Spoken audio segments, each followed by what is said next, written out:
Abe, ang gagawa mo? Ba't dito ka pa dumayo ng paglalaba? Wala tubig sa bahay. Dito libre ho namin. May syokoy! May syokoy! Ito yung syokoy! Hi mga friendship! Naka-experience na nga din ng white sand. So for today's video, nandito nga kami ngayon sa biyahe ni Abe. Kasama namin si Kuya Onyok dahil pupunta kami ng San Juan, Batangas. Nag-stop over nga muna kami dito sa may Tagaytay kung saan kita ang Taal Volcano at bumili na din kami ng buko. Yes, masarap mag-sightseeing dito. Lalo na kapag broken ka tapos may pulang kabayo kang kasama. Ay sarap! Kainaman. Anong oras kaya kami makakarating niya? Inabot din kami ng 6 na oras sa biyahe mga friendship, pero wala yun. Kayang-kaya namin yun. Wala mga layas kami. In fairness, maganda yung bahay na nabook ni Kuya Matt, yung childhood barkada ni Abe. Kaya lang, ang layo talaga, friend. Feeling ko nasa dulo talaga kami ng Pilipinas. Charot. Itong si Kuya Onyok, nakakita lang ng pool, ang saya-saya na. Tingnan nyo mamaya mga friendship. Andyan na yan, nakalublob na yan. Ito lang talaga yung pinunta ko dito mga friendship Maglilinis lang talaga ako ng pool. Opo, ako na po yung caretaker dito from now on, kaya wala na tayong tinda serye. Hala, hindi! O sabi ko naman sa inyo ayan na si Kuya naging shokay na siya. Este Serena pala. At kinagabihan dumating na din yung ibang friend nila at hindi ko po sila masyadong ipapakita dahil hindi ako nakapagpaalam, friend. Mahirap na, baka ma-issuehan tayo ng Article 1, 2, 3. Ano daw?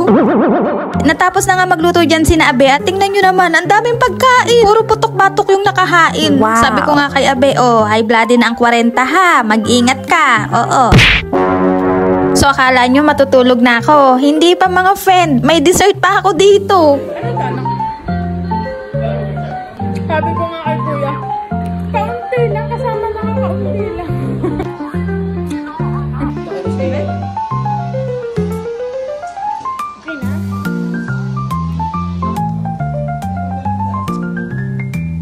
Ang gawa mo. Sige. Sige, ganun ka. At kinaumagahan nga mga friendship, nag-ayos lang kami at kumain dahil pupunta kami sa tabing dagat. Yes, hindi halatang excited ako dito, no? Alam nyo mga friend, ang gaganda pala talaga ng dagat dito sa Batangas, no? Akala ko talaga joke lang yung puting buhangin, pero legit, ang pino, tapos malinis pang tingnan. Tignan nyo naman kung gaano kalinaw yung mga tubig, friend. Tapos may mga isda pang naglalango yan, as in kitang-kita mo talaga sila dahil sa linaw ng tubig dyan.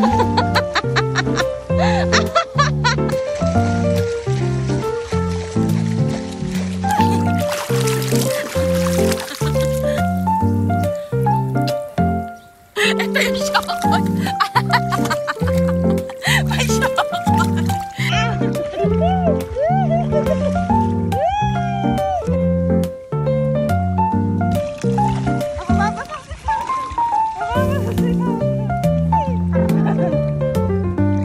May mga ilan-ilan ding nagtitinda ng souvenir item dito mga friendship para may remembrance kayo kapag pumunta kayo dito. Hindi na rin kami masyadong nagtagal sa tabing dagat dahil ilang oras na nga lang is mag-out na kami. Grabe, gusto ko pa dito. Dito na lang ako. Charot. Pagdating nga namin sa rest house mga friendship, baga na may kanya-kanyang talunan na. Ang sarap lang talaga minsan magpahinga mga friendship, no? Yung tipong deserve din naman natin mag-pause, huminga at mag-enjoy sa mga simpleng moments katulad nito. At sa mga nakilala at nakasama ko po for today's vlog, nice to meet you po sa inyo. At sa mga friendship ko na nakarating hanggang dito sa dulo, tatapusin ko na muna ang ating for today's video. Till our next chill day mga friendship. Don't forget to like, follow, share, and subscribe ha. And as always na lagi ko pong sinasabi sa inyo, stay classy, stay funny, and keep shining mga friendship. Salamat po! Sana hindi nakita